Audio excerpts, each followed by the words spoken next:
Good evening, FS. Aaron Garfinkel here to explain the new trade channel. It's called Short Term Trades and it's in the announcements section. And so I want to differentiate this between the regular call to attentions channel where we have been using for trades previously. So on today's agenda, we're going to go over purpose and vocabulary because I feel like it'd also be useful for everyone to know the shortcuts and terminology that I'm sometimes putting out there within my daily trades. So again, the purpose is going to be more about showcasing daily positioning and daily changes within at least my positioning. Other coaches might use it differently, but the way I view it is there's going to be specific trades that I call out in the long term or just in the call to attention channel, and that will be a more higher conviction and a trade that I'm willing to let play out for a certain period of time. The trades in this channel are going to be more, some of them might result in being a longer term trade, but a lot of them are often just going to be quick in and outs, getting some gains on the longer short side and booking the win. So again, showcasing daily positioning, demonstrating accountability, honesty, and transparency, because I'm going to be doing a real-time timestamp as soon as I execute a trade, post it in the chat. That way, anyone who wants to either do research on it, think about it for themselves, study it. The point is going to be using this as a tool to kind of follow my thought process and see how I'm executing at what time specifically. It's about, because trading and investing is often boiled down to the when and the what. It's about particular things at particular moments in time. So I want to use this as a learning tool, and hopefully this helps people to understand my process even more, and it kind of signals and telegraphs what I'm thinking in my strategy and process. So members can learn by observing my thought process, my actions, and my behavior. Vocabulary.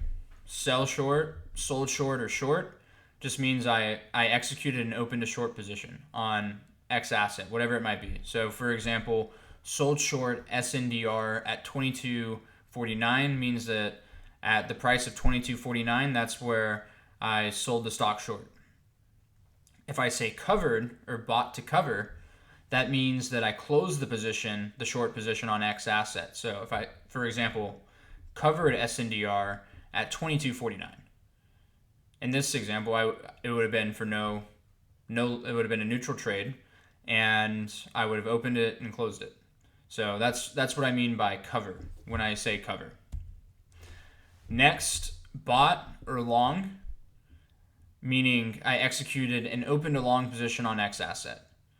Bought HAE at 79.04, and on the contrast, sold or exited, meaning I closed and sold that open long position on X asset. For example, sold HAE at 85.47. In this case, that would have been for a gain or a win.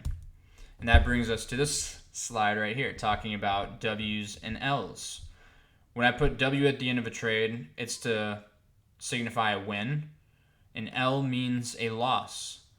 And I'm using this to track the success rate of my trades. So for me, it's not about making a single dollar figure every single time. It's going to be about how does my portfolio perform over a quarter or more's duration against the overall market. That's what I'm looking to get. I want to be steadily growing my portfolio and growing my assets in a risk adjusted way as I'm actively and dynamically risk managing my portfolio. Sometimes you just need a win, if it's more than just tracking the success rate. It's about it is psychological. When you're able to sometimes just, you see a trade and you get it right, sometimes just taking the gain and taking that trade off the table, whether it goes down a lot more, or it reverses from there, and you would have lost if you didn't cover it. Like, for example, on a short, sometimes it's psychologically beneficial to just have that win. And building up those wins and seeing yourself winning allows you to be more confident and execute mindlessly, and can just execute. And as you're just able to mindlessly execute, eventually your hit rate goes up and your win rate goes up, and you make more money in the long run. Another thing that I've mentioned before is BPS. That signifies basis points. There are 100 basis points in a percent. So just think about in 1%. So think about a basis point as a fraction of a percent. And this is how I subtract or add to a position. I think about it in terms of basis points. So 1% is 100 basis points. 0.75% is 75 basis points. 0.5% is going to be 50 basis points, and 0.25% is going to be 25 basis points. Generally, when I'm adding to positions, I like to add at maybe 25 basis points to 50 basis points at a time. This is how so for example, what I have on the slide, bought 50 basis points HAE at 79.04. Keep in mind, when I'm referring to long positions, at least, my rule is a minimum position of 1.5% to 2% and max of 6%. So on my way up to getting to a max of 6%, that's where I can be buying 0.5% or 0.25% at a time, adding to that position, starting with maybe 2% and then add and just keep layering on in 0.5% or 0.25% increments until I get to the max is 6%. Or I could do 100 basis points at a time if I'm feeling a little bit more confident. So it really just depends on how you add, and you're wanting to incrementally add and manage those positions as you're scaling in and scaling out. Both are important. Again, this is going to be in terms of a percentage of the total portfolio value that I'm using to size these positions. Vocabulary for options. When I put P, that signifies a put option. If I use C, that's a call option.